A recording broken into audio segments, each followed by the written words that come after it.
Welcome everybody to today's Talk Data to Me series. We've got a very special guest. Today we've got Makiko from Honeywell. How are you today, Makiko?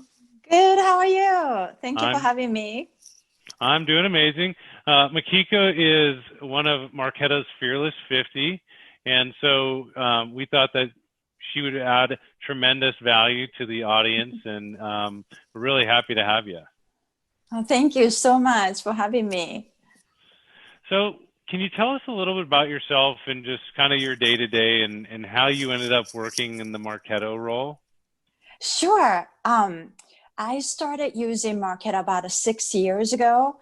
I started working for this software company belongs to this large corporation, and it was kind of like a spin-off that the corporation that I was working for, and they needed the marketing manager. So I moved over there, and Marketo was the product they chose to do marketing automation. I've never used it before. I didn't know anything about Marketo automation, and I was terrified using it. So when I first started using Marketo, it was super intimidating because the thought of you can send a massive amount of email to someone that you never met, it's intimidating. And but as I learned what Marketo can do, Marketo is not just the email tool. You can do a lot of cool things behind the scene for lead generation. So more you get to know the capability, and I love the making a smart campaign. That is my favorite part. And so I got hooked, and it gave me an opportunity to work for Honeywell. And at Honeywell, I was with the aerospace group for 2 years before I joined the Honeywell corporate marketing. And when I was with the aerospace group, we just started this, really great digital marketing team that, we have a specialty group. Somebody specialized in social media, website, and I was doing that marketing automation. We worked together so closely. We did a really cool campaigns, and we really lifted the whole lead generation, the automation process. And we actually reached 1 billion in a pipeline for the first time. This is not just digital team. Of course, there's a sales people involvement, and it's collaborate effort, but that was a huge milestone, and we actually got the Marketo Performance Award in 2018. So that was a major milestone for us and for myself. That's pretty exciting. And then you've recently been honored with the Fearless 50 program. So can you tell us a little bit about the Fearless 50 program? Yes.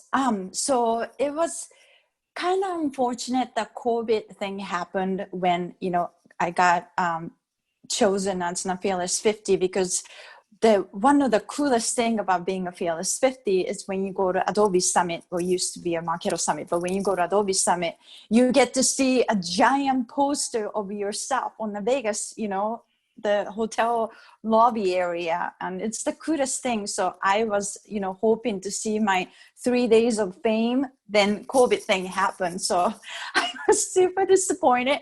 But Kevin with the customer engagement program, he's been so helpful, and we still have the mentor program, the executive mentorship, and then also peer mentorship, and they also have bi-monthly meeting where they have a leadership development provider that they walk us through, how to be effective leaders, and then also effective, the marketing professional. So it brought so much value to me.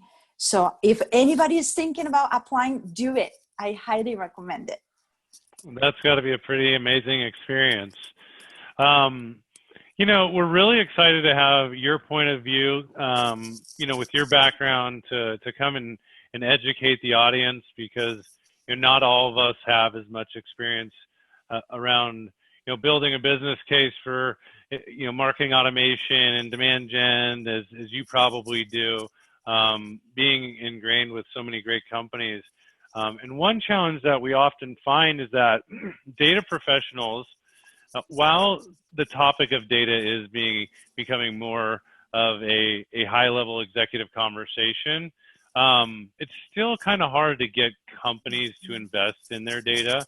And so one of the questions I want to ask you is, what are the most costly issues that you find dirty data creates in Marketo and then just general go-to-market?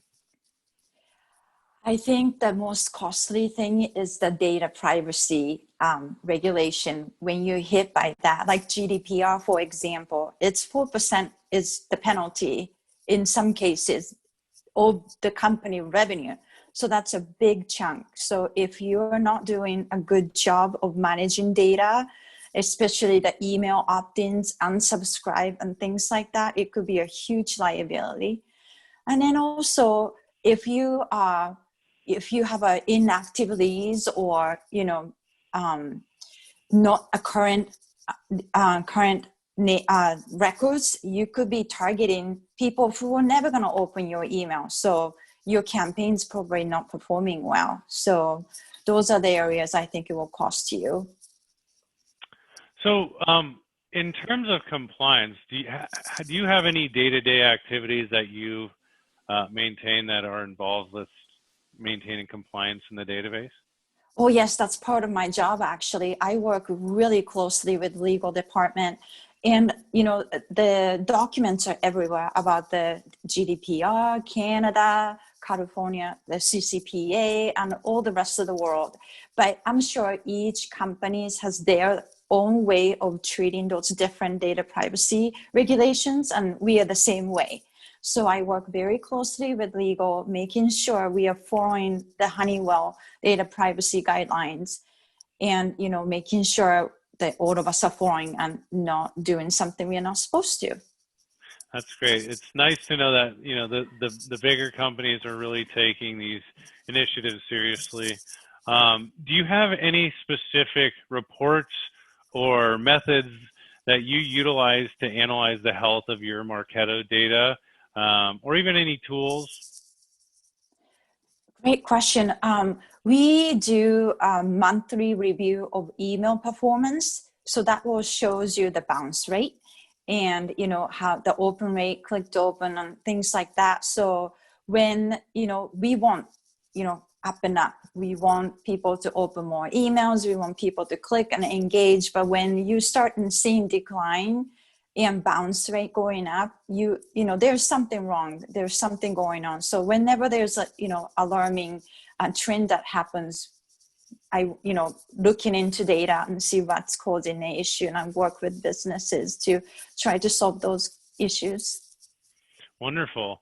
Do you have any tricks for identifying ideal customer profiles or doing ideal account profile analysis? I mean, what's the secret sauce for the companies that you've worked with in terms of first identifying the companies that you want to target and then the personas?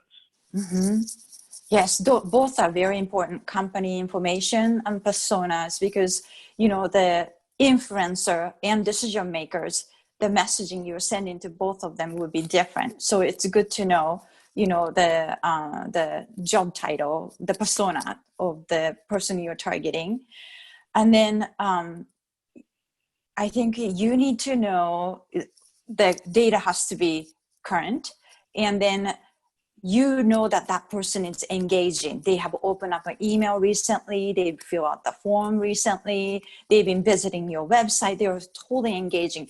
Those people, if you email them, I'm sure they will open and will have some kind of reaction.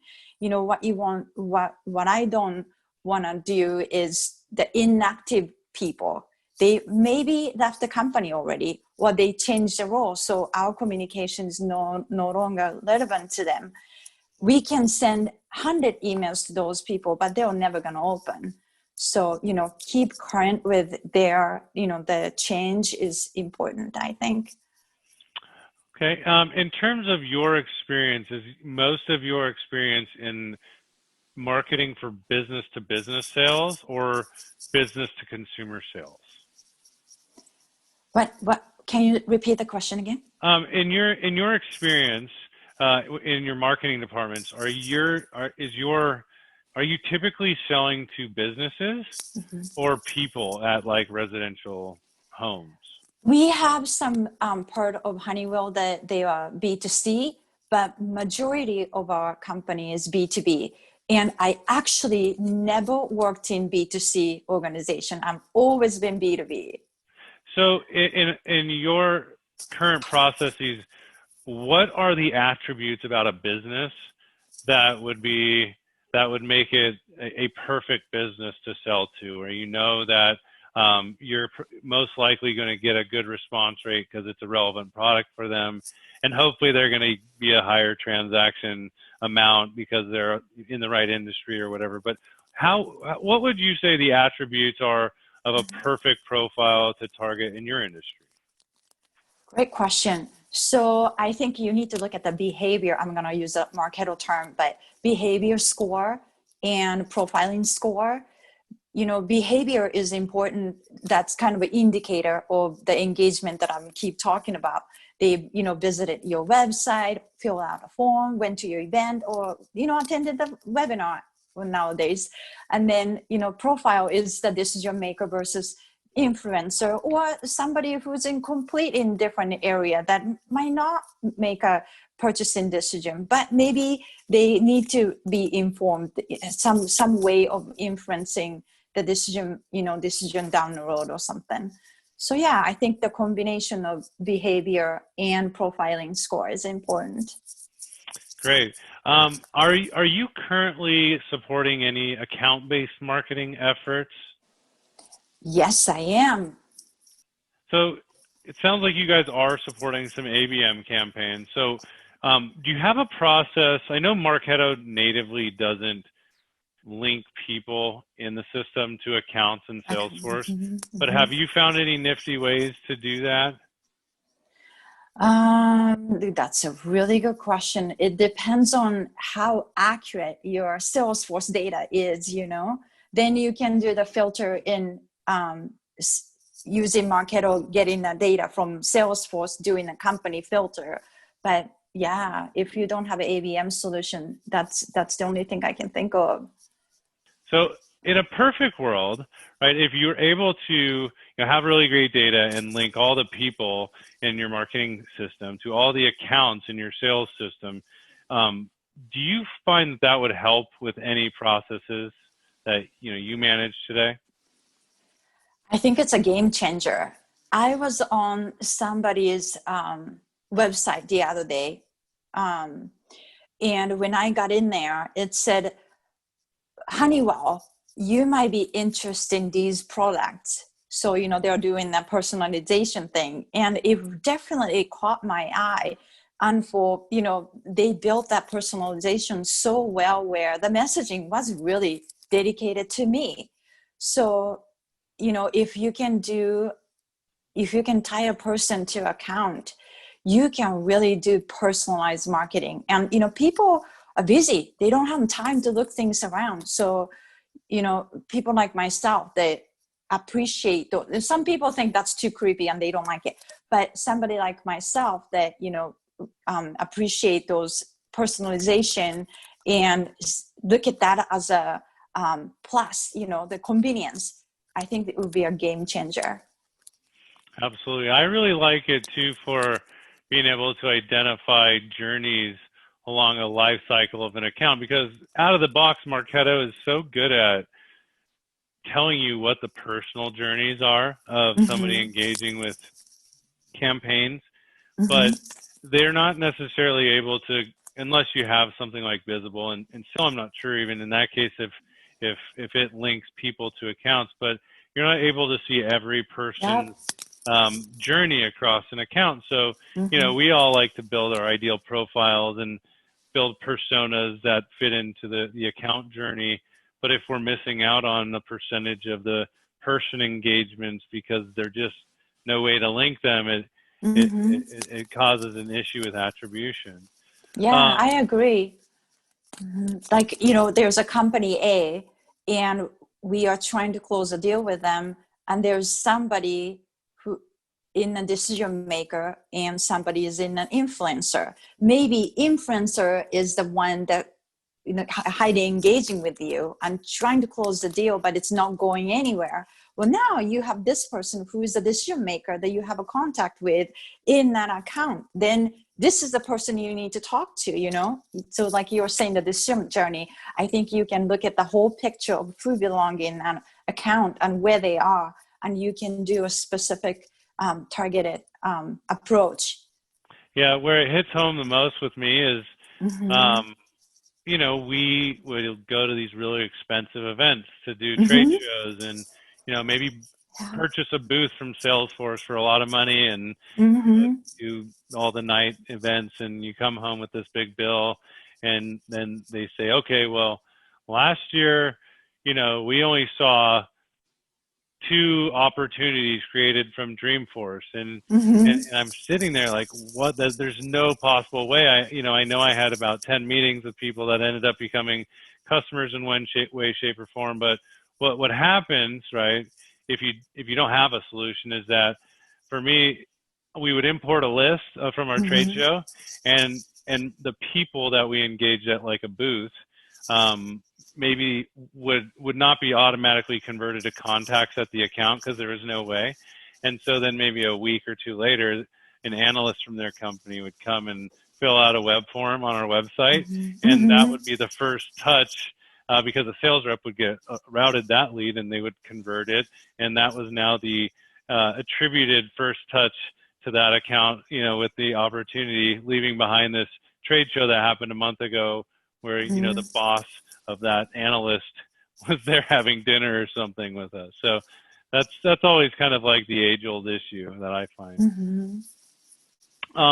Does your team use personalization in your campaigns and on your website? Not that much. I think we are really early in the game for that. So what about, does your team use personalization just in general for emailing a target audiences? And I'll give you an example, like if you're going to run a campaign, maybe in the state of California, and you want a certain job role or function. To me, that's personalization, because you're getting down to a geography and a role in a department. Now you're sending a personalized message. So do you guys in any way use data to personalize groups of people so that you can send email campaigns that are more personalized? Yeah, we've done like industry specific or like a geography thing you were mentioning. Like for event, for example, you're having a regional event. This is pre-COVID. When you're having a regional event and you're trying to invite people in that area with the title or the industry that fits, then we will do certain campaigns targeting those people. But yeah. Okay. Let me ask you, what are the 3 top recommendations you can make for the audience to create a clean and accurate Marketo database? Great question. The first one would be keep the data that where it came from. Like it will have a history, right? Somebody filled out the form and that's how you acquire the data, or it came from the list import and it has that information. That you want to know where they came from, because if you don't, it might be too old, or whatever the reason, it might not be compliant anymore. So there's a liability issue. And another thing is the current. I said it earlier, but the data you have is current and updated. It doesn't have the invalid email address. Don't, if anybody, it's keep bouncing, that person is no longer with the company, I'm sure. So, take those people out, and who are engaging. So, who to target. And then the last one is to make sure to capture opt-ins as much as possible, even for the countries that it's currently don't have any opt-in regulations, because it is going to happen someday, pretty soon. All of the countries in the world will probably require opt-ins. So sooner the better. So that's my recommendation. Okay, and how about, do you have any recommendations for helping Marketo ops professionals or Marketo leaders to get better alignment with their Salesforce teams? Oh, great question. I think the goal of all of us is to hit that revenue goal. So our goal is always the same. But, sometimes we're like, well, marketing is not giving us a good lead. And we will say, well, sales is not following up my leads, So I think the best thing is to, always have some cadence meeting, or stay in touch with whenever there's a big campaign, laid out why we're doing this, what the goal is, and ask them what is the ideal lead for them, because the lead we think it's good might not be a good lead for sales team. And as I was looking, with my experience, the team that has the best conversion is the team that has a better alignment with sales and marketing. So that communication is important, I think. I got a couple more questions, and they're kind of my own curiosity. Do you prefer to use a Marketo landing page for like a Google AdWords campaign, or prefer to use like your just general CMS and use just a Marketo form? Oh, that's a great question. And this came up the other day, actually. I think it all depends on what you are trying to do with that landing page. If you have analytics built in your, to measure your website performance, and form conversion is important, then I think you should use your CMS to put your Marketo form. So then you have all that conversion captured in your web analytics. But if you are not doing that, and you just want, form conversion to happen, and you want to measure that all in Marketo, then maybe landing page, CMS landing page might not be necessary. So I think it's depending on what you're trying to measure and how you want to measure it. That's a great answer. It's I think that the audience will love the last few. All right, so I know there's this, a lot of debate around this topic of the length of a form, and so I want to get your opinion on, what the perfect length of a form is. Yes, and I listened to what Chelsea said in her session, and I loved all the things she was saying, and I think it depends on what you're trying to do. If the form is short, you will get all kinds of form fill, and it could be a spammer too. You don't know what they were trying to do. But if the form is specific, and it might be long, people who are filling out those forms, they really want to talk to you. We've actually did a lot of tests on this. And some of the forms that we did for a particular business group, it was quite long, and we were asking very specific questions, because this product only fits for somebody who has those criteria. And you could say salespeople can follow up and ask those questions, but we want those conversions to go fast, right? By the time sales gets the information, ideally they want all that information, especially when you don't have a big team. I really wanted to respond because, what I think about forms is I like to have them as short as possible. But when I'm offering something of value, then I feel like I have the ability to ask for something in return. And to me, there's like this fine line. How much data do you ask back? It depends on, again, what your goal is. Are you somebody signing up for a free trial, or you're going to license them and put them through a funnel? Then you're going to need to ask maybe 5 to 10 things. Yep. If they're installing an ebook, maybe it's just an email or social sign-on through LinkedIn or whatever. But I do have one last question. I hope it's my last. I have one last question, and in personal experiences when evaluating Marketo databases, I found duplicates. I find emails with, or emails that are invalid, like spam traps. I find records that have no emails. And in some cases, I found up to 1 million, what I would consider dead records that the customer is actually paying to store. Yeah. And so in your experience, what is the actual cost for each email that sits in a Marketo database? What is the actual cost? Is it 10 cents a record? Is it 3 cents a record?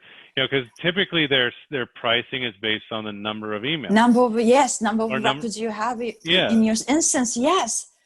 And you know what? I wish I knew. I wish I remember. I was calculating that the other day based on our license, but I can't remember on top of my head. But yes, they cost us money.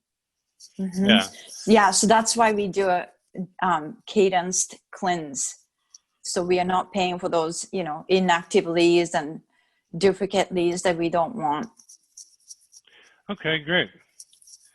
Well, Grant and Makiko, do you have any other? Because I love the web form question. That actually really fits into a lot of our, not our personal stories, but just customers are always asking us about certain topics. A lot around ABM, a lot about email validation, a lot about reducing form fields, better segmentation, better scoring, better assignment, better data standards. So are you doing any programs in Marketo to normalize fields like job titles or states? Oh my gosh, great topic. I love normalization, but we don't have that. I wish we had that, because some of the major customers we have, they have a location in US. So it will say company name US, then China, Japan. It's the same company, but all these different names. And then somebody abbreviate it or misspell something, or it has ink at the end. It's just all over the place. And same thing as job title. The same maintenance manager could spell differently, abbreviate it, or whatever it might be. It just causes so many issues if you're not normalizing it. And we did a webinar with Marketo Champion of the Year. I think it was back in 2013. His name was Jeff Shear, and he said that he had a program just for job titles in one role. It was like 189 different variations that he had to manually curate into the program to do the normalization. So it's a time intensive and tedious task that hopefully. Yeah, but that would be amazing. Okay, cool. Well, Makiko, I think you've done amazing today. We really enjoyed speaking with you, and want to thank you for joining us on our Talk Data to Me series. I really want to feature this persona of marketing ops leaders. I think as the leaders in owning the systems and the processes behind the entire customer life cycle, this role is about to get major recognition, and to have leaders out here helping others to gain in the knowledge is very exciting, and we really appreciate you joining us today. Thank you so much. We are usually the behind the scene, the light guy on the concert. We are not the Backstreet Boys on the main stage. So thank you so much for giving us a spotlight.